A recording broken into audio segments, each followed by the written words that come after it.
ya que nuestra agencia ganó el concurso para diseñar la mascota del mundial. Y por eso pude comprarme carro gracias a su trabajo de sueldo mínimo. Quiero ver, ¿qué hicieron? Él es Taquito Smith Vancouver. Es un taco. El sombrero, el bigote y el taco representan a México. ¡Qué lindo! La pistola representa a Estados Unidos. Y mire, está apuntando a una escuelita para mayor representación. ¡Qué lindo! Y la hoja de maple representa a Canadá. Porque es lo único que sabemos de Canadá. ¡Me encanta! Tiene de todo. Cada país va a sentirse representado. Desde ahora tendremos a Taquito Smith Vancouver en todos los partidos del mundial. Los mexicanos se quejaron porque dicen que no todos llevan sombrero, tienen bigote y comen tacos. Pero Pancho lleva sombrero, usa bigote y come tacos. ¡Órale, órale, órale! Ya no quieren ser representados con estereotipos y menos de un macho de los 50. Ellos son el país más progre de los tres. Tienen una mujer presidenta. Es verdad. Y ya los gringos no quieren armas. Qué raro, yo creí que les gustaba. Armas tan pequeñas. Quieren algo más americano. Por ejemplo, un Raptor F9 Tactical con plataforma modular de alto rendimiento y sistema de disparo selectivo. Fueron muy específicos. Y no quieren que apunten a una escuelita. Eso estaba fuerte. Quieren que apunte a Palestina. Bueno, sí, es actual. Hoy que comienza la segunda Bienal Internacional del Humor Político en La Habana y que estamos a pocos días de que se inaugure el Mundial de Fútbol, un evento que paraliza a la aldea global e incluso nos hace olvidar o pasar por alto las tragedias colectivas de nuestra civilización, nos pareció bien, antes de entrar en contenido, introducir el programa con un sketch donde tangencialmente se habla más de los americanos. Porque en condiciones tan difíciles como las que estamos sufriendo, el pueblo cubano no pierde su capacidad de reír y de hablar mal de los culpables de nuestras desgracias, aunque sea en identificarlos donde debamos seguir trabajando ciertamente. De esos culpables, entre los que destaca el caballero Marco Rubio, y del contraste evidente entre ellos y nosotros, o sea, sin enredarnos demasiado, también vamos a hablar más de los americanos. Así que sube el volumen, une mediante, para que en su barrio sepan que ya empezó el programa de la contrapropaganda comunista. Desde la Cuba sitiada por el imperialismo, esto es Con Filo, un espacio para mostrar con todos los matices, las noticias, los hechos, las matrices de opinión que circulan en los medios y en las redes sobre nuestra realidad. Vamos a rasgar la costura de la manipulación mediática y adentrarnos en la arista filosa de los acontecimientos.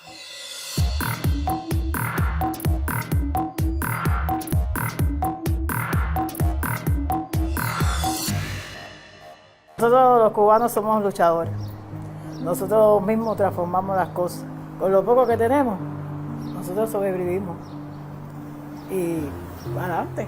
Es evidente que hay una política expresa de atemorización, de intimidación hacia la población cubana, de incertidumbre, de desasosiego, donde nos bloquean energéticamente, pero nos amenazan con que están pactando por un lado con los dirigentes cubanos, pero por el otro lado que van a agredir militarmente el país. Entonces no se sabe qué va a pasar, se dan señales ambiguas, pero no cabe duda de que el impacto es muy fuerte, sobre todo si se prolonga en el tiempo, porque un país sin combustible es muy difícil que pueda sobrevivir. Apagones de más de 20 y hasta 30 horas, escasez, amenazas de invasión. Todos los ingredientes para un estallido social se han ido agregando al mejunje. El asedio estadounidense no ha parado de recrudecerse y uno de sus autores intelectuales, uno de sus más entusiastas promotores, es Marco Rubio, un político que ha hecho carrera haciéndonos daño y que se ha caracterizado por su oportunismo e incoherencia, como lo señala la propia prensa de su país. Es una persona que miente como respira. Hasta su biografía es una leyenda. Marco Rubio, el secretario de Estado de Trump y el cerebro del embate contra Cuba, es de padres cubanos. Él lo considera como un deber de hacer caer al régimen cubano. ¿Pero de qué me está hablando? Sus padres salieron. No salieron. Bueno, salieron ¿No bajo el régimen. Sí, pero salieron bajo el régimen de Batista. No desde la Revolución Cubana. Esa es otra mentira. Es muy importante. Salieron en el 57, 58. La revolución llegó al poder en el 59. De esa y otras mentiras constitutivas de la nefasta personalidad de Marco Rubio pueden conocer en el libro Rubio, un mitómano incontrolable, escrito por el periodista Alberto López Blanche. Les estaremos dejando enlace para su descarga en nuestras redes, para que los interesados puedan leerlo y conocer más a este personaje que tanta culpa tiene de nuestras vicisitudes cotidianas. Y para justificar esa asfixia sigue mintiendo, aunque cada vez menos gente, incluso entre sus colegas del establishment político, le crea el cuento. And in that regard, Mr. Secretary, I have a question for you regarding the designation of Cuba as a state sponsor of terrorism. On the very first week, at least, of this administration, the administration reinstated that. And in a recent January 26 EO, you made statements suggesting connections to Hezbollah and Hamas. The previous administration did a thorough review with the intelligence community and concluded that there was no evidence that Cuba was engaged in ongoing state sponsor of terrorism. Did you find new evidence to support that conclusion? Well, first of all, let me just say that's your question, but you made this long statement of which I disagree with most of it. We won't have time to address every point that you made. So let's stick to Cuba specific, because that's the question that you asked. Cuba has sponsored terrorism, and it's been supported groups. For example, virtually every left-wing, radical, violent terrorist group in the Western Hemisphere has at some point relied on support from Cuba. The ELN, the FARC dissidents, including them, have been involved there. We also know, for example, that Cuba continues to host a pretty substantial collection intelligence sites on behalf of the Chinese and the Russians. But you look at the region and you look at all of these leftist Marxist terrorist organizations, all of them, in many cases, Mr. got Secretary, their seed money if I from can the move on. Cubans. I noticed you did not answer my question, because my question specifically related to whether there was new evidence to support that conclusion. I can just tell you. Why would I need new evidence? Because you're claiming that they're a state sponsor of terrorism, suggesting they're ongoingly involved in that. Pero como estamos en medio de la Bienal del humor político y aunque sea difícil hallarle la gracia a todo esto, lo cierto es que la mejor forma de enfrentar a personas como Marco Rubio es ridiculizarlo. Y nadie lo hace mejor que Aguaje Films, un proyecto que mezcla imágenes generadas con inteligencia artificial y el típico choteo cubano. Que sea Beatriz Jerez quien los coloque en la mira. La guerra no solo se combate con fusiles. La más inteligente se combate con ideas, con cultura y sobre todo con humor. Al imperio le duele más una sátira que una denuncia. Hoy ponemos en la mira a un colectivo que les está resultando muy incómodo últimamente, Aguaje Films. Hace poco publicaron un video donde presentan a Marco Rubio, el secretario de Estado de Estados Unidos, sentado en su fábrica de mentiras con un letrero dorado que dice Mr. Blonde Worm, el gusano rubio, y desde ahí el personaje suelta el libreto completo del intervencionismo yanqui contra Cuba. And now a message from Mr. Blonde Worm, directly from the White House. Dicen en las noticias que yo soy un criminal. Todos lados lo dicen. Pero yo no soy ningún criminal. ¿Sería yo un criminal? Si jamás en toda mi vida he matado a nadie. Es verdad. Es verdad que yo soy parte de un gobierno que lanza bombas sobre las escuelas de ninas. Pero nosotros no sabíamos que ahí habían ninas. ¿Por qué habría ninas? En una escuela, radicalmente, estoy en contra de que las personas maten a otras personas. Por eso apoyo con todo mi corazón el derecho a defenderse del ejército israelí contra los palestinos. Algunos académicos dicen que ese combate es un genocidio. Tal vez, pero todo es por su defensa. Eso no me hace un criminal. Soy un fiel defensor de la legalidad y de la lucha contra el crimen organizado. Sí, mi cuñado Otto era narcotraficante. Pero seamos honestos, todo el mundo tiene algún pariente narco. Eso no te hace un criminal. Y además, estoy fuertemente en contra del uso de las drogas. Intento consumirla toda yo, para que no le haga daño a los demás. Es deber cívico. También dicen por ahí que yo soy un criminal porque intento matar a todos los cubanos. Yo no hago eso. Yo simplemente no quiero que les entre nada a esa isla. Nada. Ni petróleo, ni comida, ni medicinas, ni esperanza, para que no tengan cómo vivir. Pero matarlos. No los quiero matar. Es totalmente distinto. El problema en realidad es otro. Yo no soy cubano, ni quiero ser cubano. Que cuando yo era niño, en el barrio, mis amiguitos cubanos abusaban de mí. Por eso ahora deporto a los cubanos de aquí y bloqueo a los cubanos de allá. Es vengarme, es buscar justicia. Finalmente, si uno es un criminal o no, no es tan importante. Verdaderamente importante es quien decide qué cosa es un crimen. Y por eso, yo no soy un criminal. Este es el discurso real de poder, frase por frase. Aguaje Films no añade nada, solo lo pone en escena para que el mundo vea lo absurdo que resulta escucharlo en voz alta. La diferencia es que este equipo de producción utiliza una sátira, mientras que desde la Casa Blanca se ejecuta como política de Estado el verdadero crimen.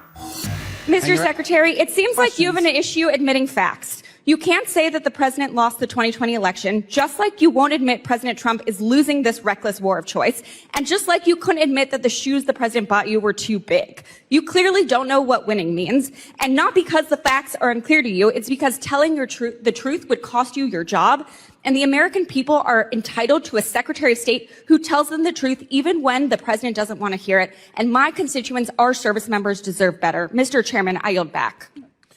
I don't know what shoes she's talking about. What is she talking about? Representative Burchett, you're recognized. Thank you, Mr. Chairman. If you'd like to answer any of that. Yeah, I don't know about the I'll shoes. give I mean, you a he gave me minute. some Florsheim shoes. They're actually pretty good. They fit fine. I don't know what she's talking about. And maybe that's what she's referring to. Your shoes look very nice today, Mr. Secretary. How can you see them? They're way down here.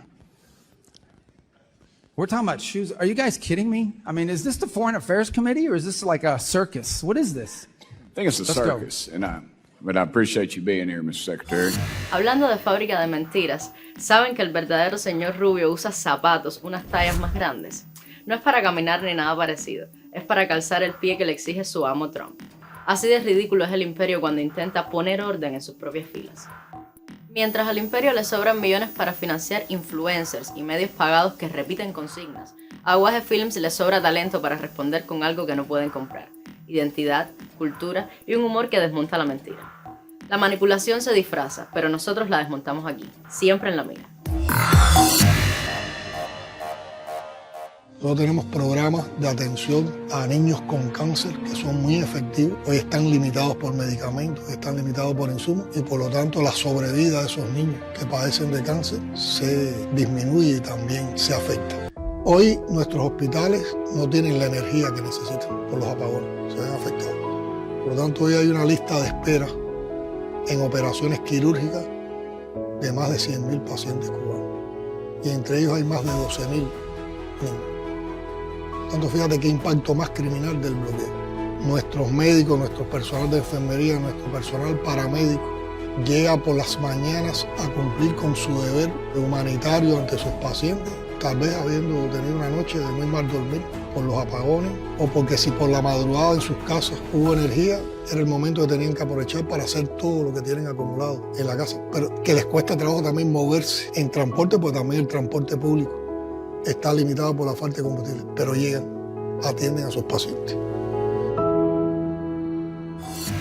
El contraste es evidente. Rubio y compañía no hacen otra cosa que mentir, mientras que por acá podemos criticar o estar en desacuerdo. Pero nuestros dirigentes asumen la cruda realidad impuesta por el bloqueo, recrudecida por los intereses de esos politiqueros estadounidenses, y no mienten ni se proponen la rendición.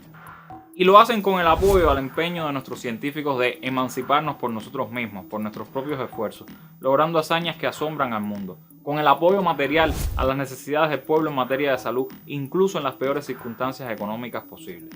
Y si en definitiva Rubio y compañía logran que su influencia estalle en una agresión militar, para eso también tenemos una respuesta honesta.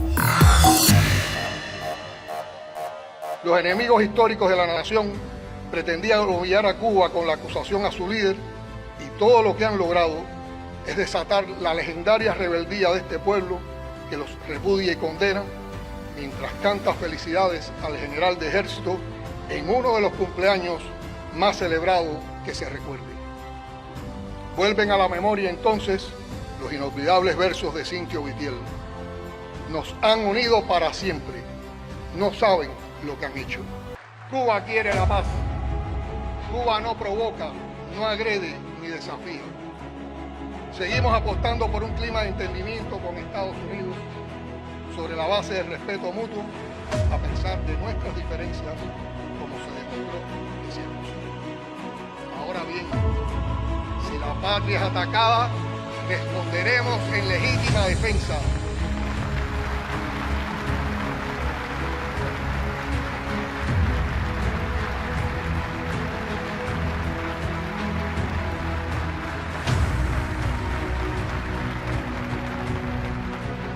Intentan entrar, que no quepan dudas, habrá combate decidido y firme.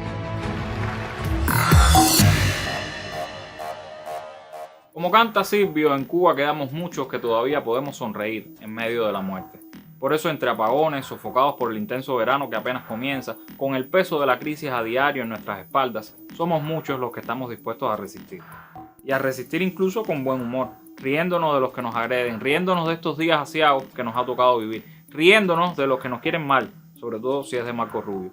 Y si no nos escucha, aunque impedimento físico no tiene para ello, da igual. El mundo sí que le está prestando atención a Cuba, aún a las puertas de otro mundial de fútbol. Y con el buen humor que nos caracteriza, como los delfines con el agua al cuello, seguimos dándoles razones para creer que sí se puede enfrentar y vencer a los dueños del planeta, a los poderosos y a sus lacayos útiles, como Rubio, que solo saben sacarle rédito al sufrimiento del pueblo. Eso sí, si toca ponernos serios, lo haremos. Buen humor, todo el que quieran, pero miedo, jamás. Síganos en nuestras redes sociales, dentro o fuera de Cuba, háganse eco de la solidaridad y de los reclamos por el cese del bloqueo. Alcen su voz por la revolución, y si no creen en la revolución, alcen su voz por la decencia y por la humanidad. No sean cómplices de la agresión. Por acá, por el vidrio, regresamos el próximo martes justo después de la novela. Hasta entonces, manténgase con filo. Chao.